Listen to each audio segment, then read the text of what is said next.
So I would like to talk to you about the attention economy and about persuasive technologies.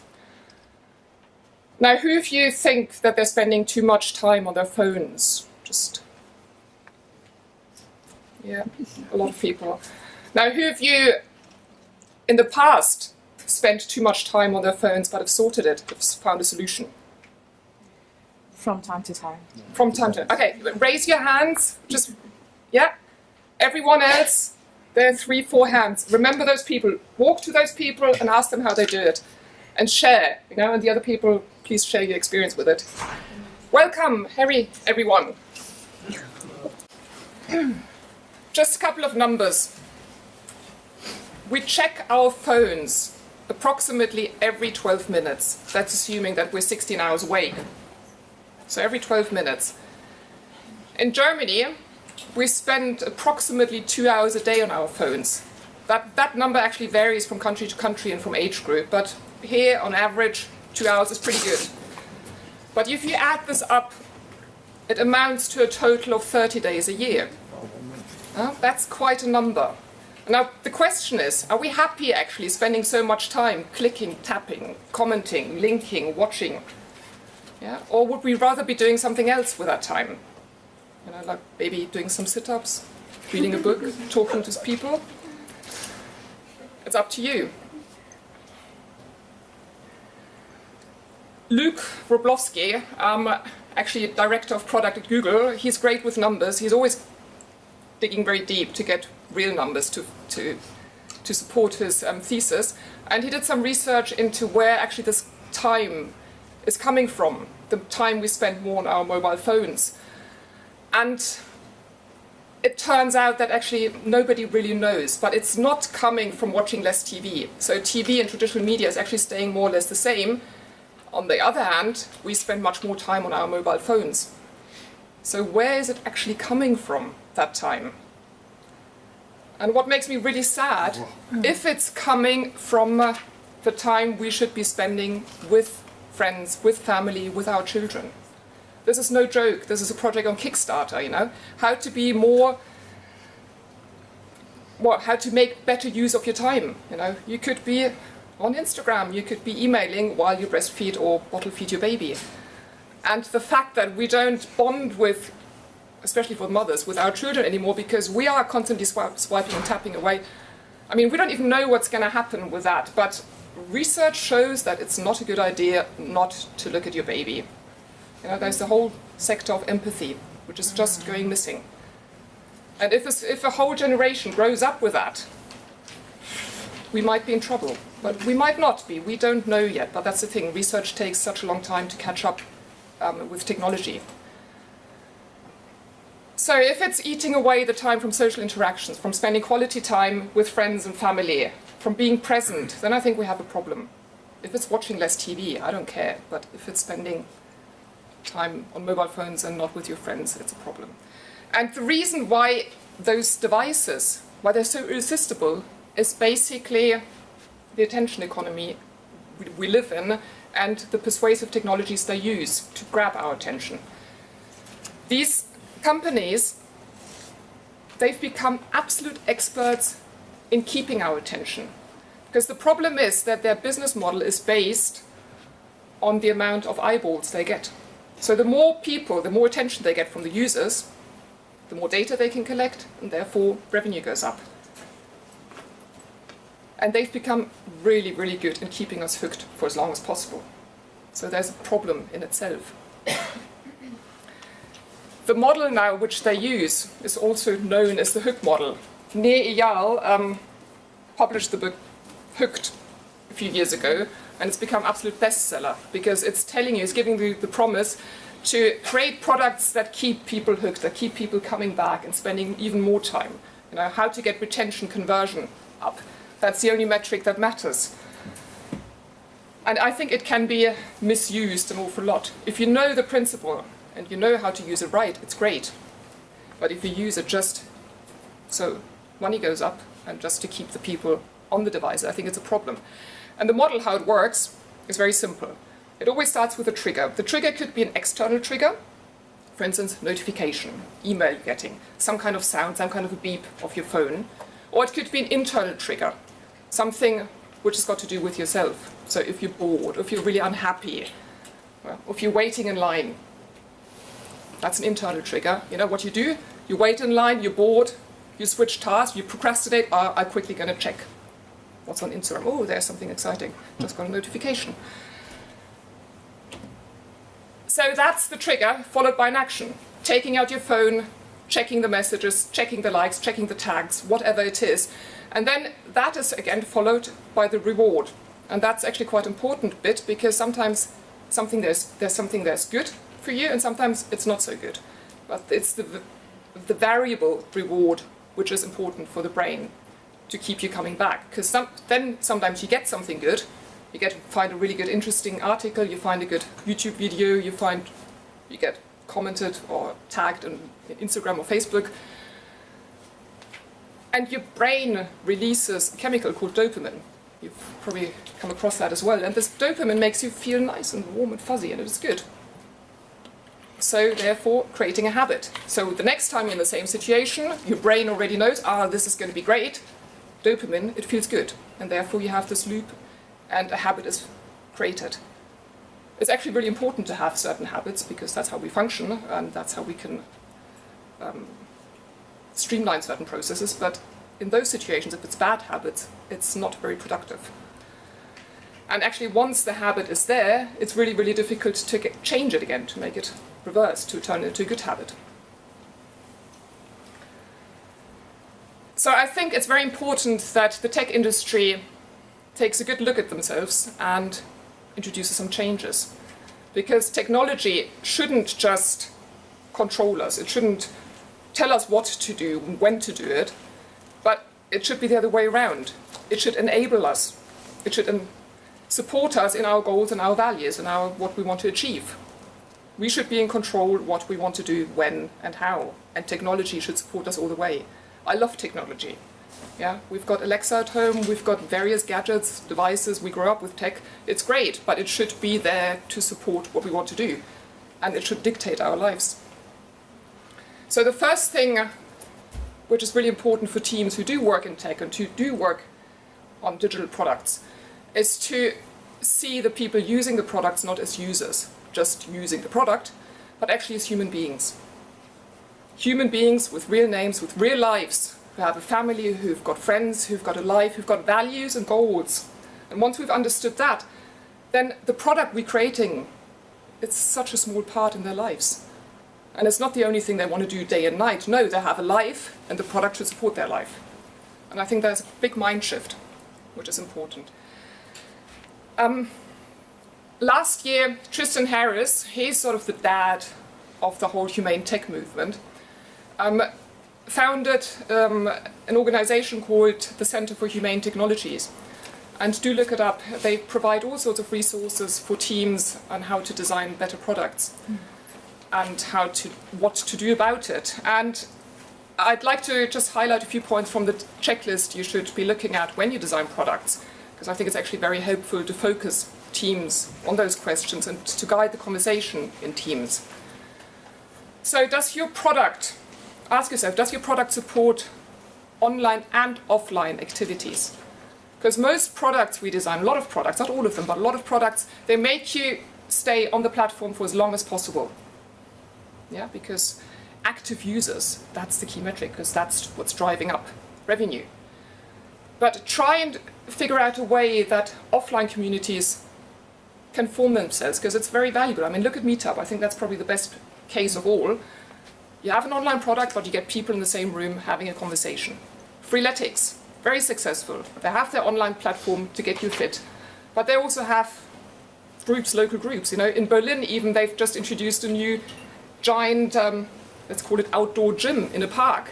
And so everything is branded Freeletics, but you walk past and there's people doing their burpees and their push-ups and with great music, and it gets people together. It gets people talking to each other. So social interaction is really important. How can you design a product that makes it easy to disconnect? And that's really hard, because we have this FOMO, constant fear of missing out. You know, if we don't have our phone next to us, you know, we might be missing out on something really important. We might be missing out that message, that call, that article, whatever it is. Design a product that gives you the joy of missing out. You know, the world continues. You don't need to be online all the time. Products should support that, so you don't have this cloud. Design or products should respect people's boundaries and schedules, because at the moment, you know, push notifications are always sent out what's best for the product, but not what's best for the user. Whether it's messages, whether it's emails, whether it's notifications, whatever it is, it should know how the person is in what situation. Because sometimes, you know, I'd like to just get on with work and I don't want to be interrupted. So products should be designed to value the time of non-interruption so I can actually get some deep work done. Otherwise, we're just constantly on the shallow work and just surfacing. So products should know. And another really important one is avoiding rabbit holes. Products should not drag you down that rabbit hole. We all know this. We click on this link. We just want to read that one article. We just want to watch that one video. We just want to watch that one post on Facebook. Yeah, right. You know, 20 minutes down, half an hour down, an hour later we're still on it and we ended up somewhere completely different. So it's called the rabbit hole. And products shouldn't be like that. Products should support you, should know what your goal is. They get you in, you get your goal done, and then you can leave again without going down. The good news is, oh, I'm not quite there yet. There's good news, there's hope. You know, I'm building up. You know, what if technology would protect our focus? You know, if things would be designed to get your work done. You know, I don't have to check my email every 10 seconds. There's not going to be something else new, but I have my slots, I have my times. 4 times a day, that's plenty, and I can get it all done in one go. I don't need to check every 10 minutes or every 5 seconds. When I want to go on Facebook, I just want to see that one person's post, and I don't want to see what's on my feed. So there are now hacks and there are extensions and stuff to keep you from scrolling and seeing all the comments, so that's quite a useful thing, but it should be the standard of those products. Now here's the good news. Just a couple of days ago, Google announced at their developers conference the topic of digital well-being. Of course, we can debate that, but I think it's a very, very good start. They're introducing a new Android version, which has got some features built into it. And I think it's a really important thing that one of the big players is starting this conversation. So the others, they have to follow now, whether it's Apple, Microsoft, well, Microsoft is a slightly different planet, but the others have to follow now because they have to keep up. Just quick examples of what they're doing is you can track. I mean, everything is tracked anyway, so you might as well make it visible and make it usable by the people. So tracking what you do on your phone allows you to judge for yourself where you're actually spending your time, because it's always about, you know, you spend your time, you think you spend that much time, but in fact you spend a very different amount of time on your phone. So by tracking, it's one step in educating yourself. You can have functions to tell you when you should have a break. You can set limits. I want to spend 30 minutes on YouTube, and then you get a nudge. It's like maybe it's time to have a break, rather than watching another YouTube video, another. So there are possibilities of setting yourself limits how much time you want to spend on certain apps. Notifications. You know, they make it really easy now to switch off notifications, but still having the option of letting the really important ones get through to you. So you don't have this fear of missing out, or if your kid gets ill at school, school should still be able to contact you. And they're going to introduce soon, at least that's what they say, the shush function, where you just need to turn around your phone and it's disabling. So there's a new gesture as well, which is interesting. And the last one is the turning grey at night. You know, so your phone's really, really boring, and you know, imagine Instagram in grey. How boring is that? So you need to go to sleep. These are all interesting new features. Of course, you proactively have to set them, so you have to make an effort to use them, but I think it's a good start of conversation. Whether it's actually changing bad habits into good habits, I don't know. I have my doubts, because that's a whole different story.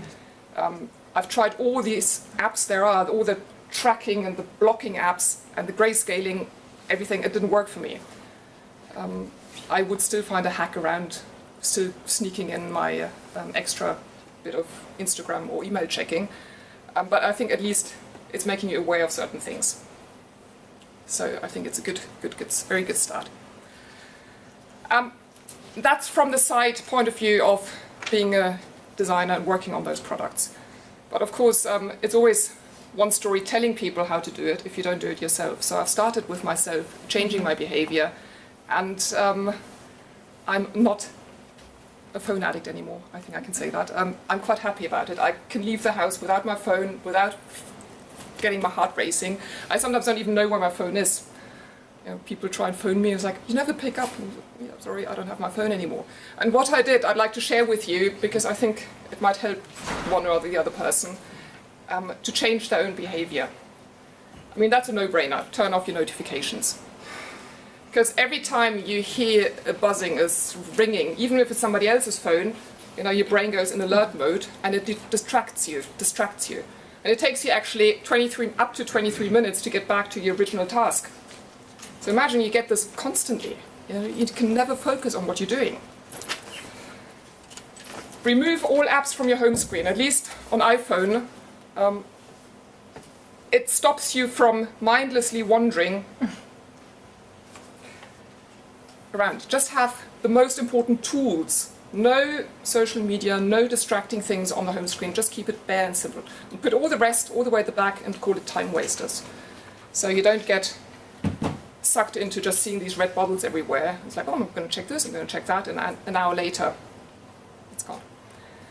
Then leave your phone in another room. Also, research has shown that when our phone is lying next to us, on the table, in the bag, it actually compromises our intelligence and our capacity to concentrate just by the phone being next to you, because we're constantly thinking about it. It's in the back of our mind. There's always a process in the background. I might be missing out on something. Something might happen. So leave it somewhere else. Put it in airplane mode. Get on with your life. It does wonders. This was one of the hardest. Don't sleep with your phone. It took me 6 months to actually get myself to buy a normal alarm clock. You know why? I was so afraid of the sound it makes. I mean, this beep, beep, beep. Yes. It's terrifying if you've got a lovely song on your phone. But it changed my world, because not only do I get much more sleep, because I'm not checking and working at very late hours. I actually say goodnight to my phone at 8 or 9 in the evening, and then I leave it somewhere, and I have a life after that.